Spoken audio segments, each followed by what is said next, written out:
Rồi cho ta năm ăn ấy.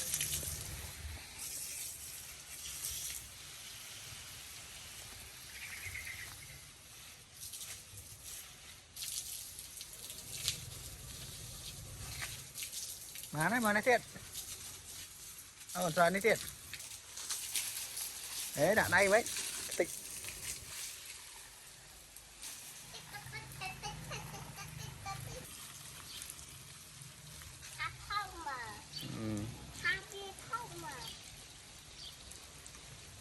Đã một tiết rồi, mà này tiết.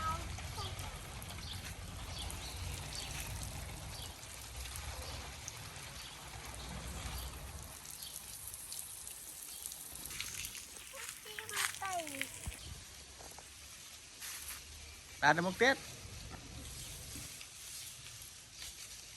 Yeah. Về chuyện số đó.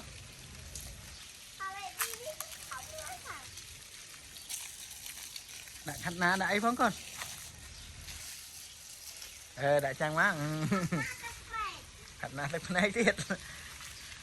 Sợ khát na thực này.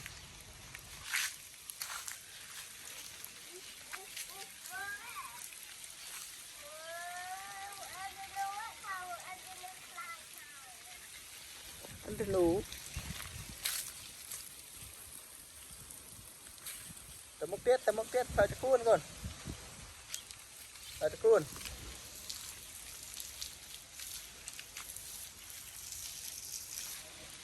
Chồng. Chồng là vợ đi anh ấy đi bà. Còn đại cú. Đại chú ở lá không. Phải chừng á. Ok sợi chừng à. Hạt ná có sợi.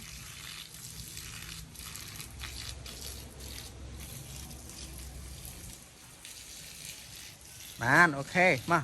Vào bên con. Phần năng má này. Hạ tay mà má này. Rồi phần này bán ơi. Chốt xóm này. Đám á.